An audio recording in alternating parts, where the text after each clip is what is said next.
thank you for coming today. My name is Rebecca, and I'm going to be giving a short talk, about 10 minutes, so not too long, but in case you need it, there is a bathroom just down the hall and to the right.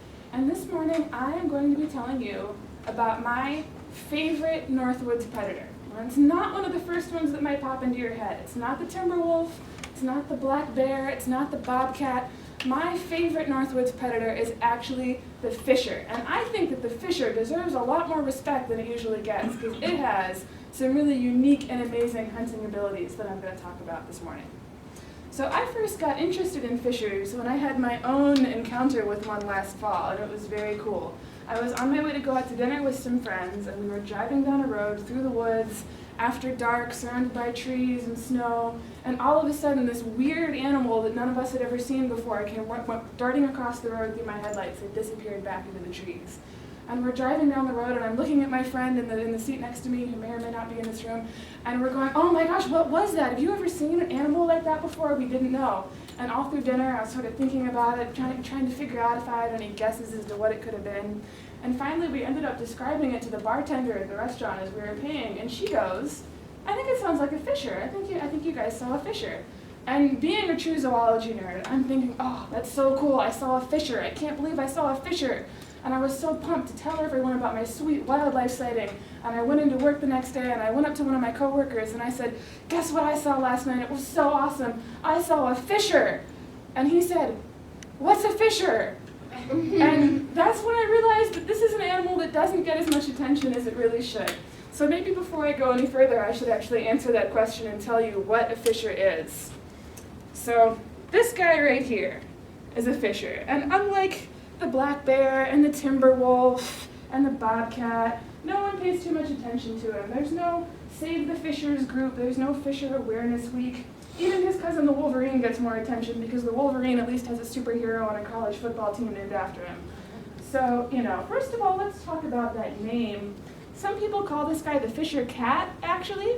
And apparently, they think that a lot of reports of so-called black panthers in the woods of North America might actually be fishers because they're dark and they have long tails.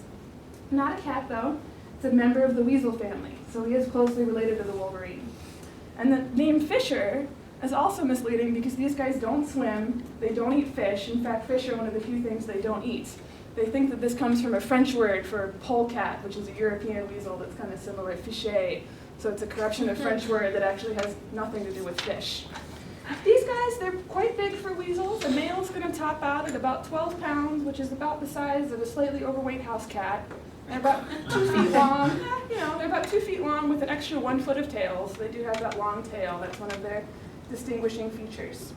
And it wasn't always the case that no one really paid attention to fishers or knew much about them, because to the Ojibwe people who live in this area, the fisher is actually pretty important to their mythology because he was a hero for chewing a hole through the sky and letting the sunlight and warmth come through and ending the endless winter.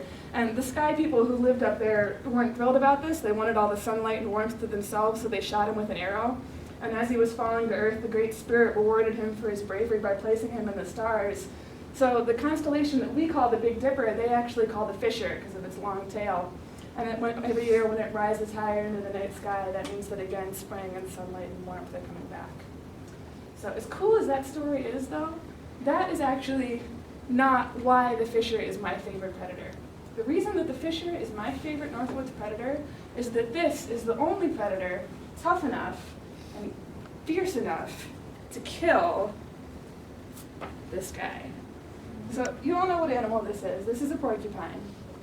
And if this porcupine looks slightly familiar, it's because this is actually the Donahue porcupine. I took this photograph last fall. Now, why would most predators not go after this guy? Because he's chubby, he's slow, he probably would make a good meal. What's this guy's defense? Shout it out. Quills. Quills, exactly. And another reason why it might be a bit surprising at first that a fisher would want to tackle this is these are actually a lot bigger than fishers. A porcupine can weigh twice as much as a fisher can. So despite these apparent disadvantages, the fisher has a couple really cool adaptations, both physical and behavioral, that are going to help him tackle a porcupine. One thing that makes a really big difference is a fisher's feet. And I was really surprised that I was actually able to find a photograph of fisher feet on the internet and print it out to show you.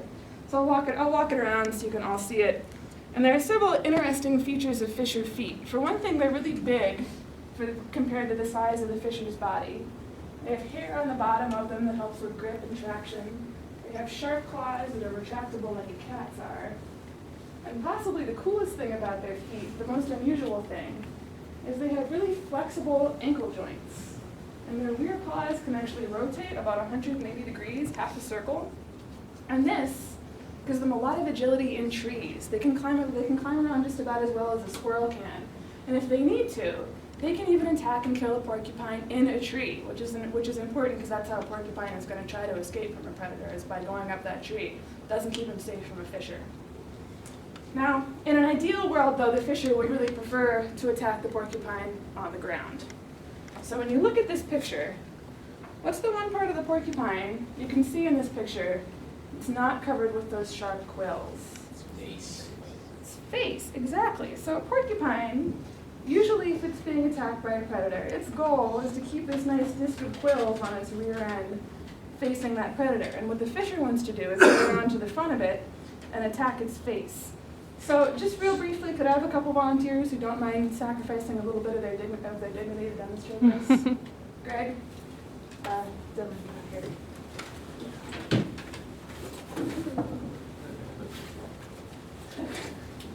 All right, come here. Dylan, you're a porcupine, and your goal is to keep your quill-covered backside facing this predator at all times, all right? Greg, you're a fisher, and your goal is to get around to his front so you can attack him. So let's just see how this goes, just for a minute. Give it a try. Go.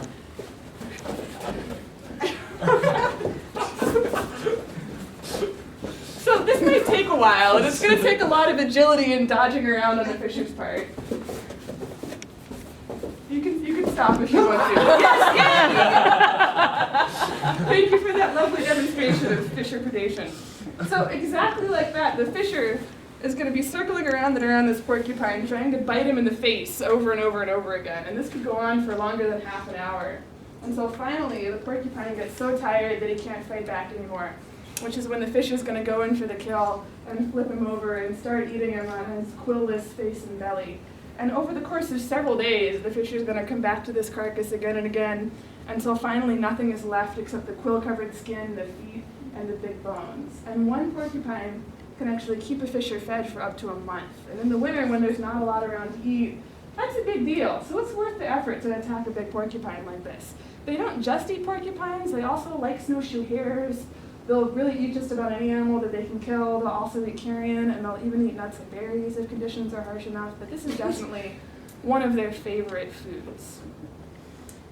Now, despite their awesome, amazing hunting skills, fishers are not necessarily completely in the clear as far as conservation goes. They do have a couple of threats that they face.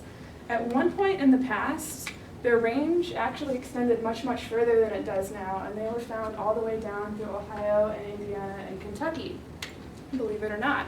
In the early 20th century, they were even completely extirpated from this area, so there actually were not any fishers left in northern Wisconsin and the Upper Peninsula. And some of the threats that had led to this included over-harvesting for their fur, because like a lot of members of the weasel family, they have nice, luxurious fur, and also habitat loss due to logging and road construction. In the mid-1960s, people actually decided to reintroduce them to national forests in this area. We were responsible for this. Can anyone guess why they might have decided to reintroduce the fishers? What do you think? Too many porcupines. Too many porcupines, exactly. They're being overrun with porcupines, and no one really likes them because they chew on people's houses and stuff. So they finally figured out that maybe we should bring the fishers back, and that would help. And it worked really well in this area. They are still not doing very well out west, and they're actually currently being considered as a candidate for protection under the Endangered Species Act for that reason. And there is another threat that they might face in the future, and it's a threat that's going to be common to many, many other animals as well in plants, which is climate change. Because fishers actually rely on big old trees that have cavities in them as where they rest and where they den. And in the future, as the climate changes, it might affect fire regimes, forests might burn more often, and we might see fewer and fewer of those large cavity-filled trees. Did you hold up the 2-minute sign yet and I missed it? Okay, good. I totally didn't see it. Yeah, I should be holding up the 1 minute All sign. right, cool. So they are facing these threats, and these are going to affect a lot of other animals too. So, and I told you, this is one of my favorite animals. I think their hunting abilities are just so cool. So it's really my hope that in the future, we as a species can find some solutions for some of these problems so that this amazing, little understood hunter of the North Woods can continue to be a part of our forest for as long as the Fisher constellation is part of the night sky. Thank you for coming, and if you have any questions, I will be around for the rest of the day. The end.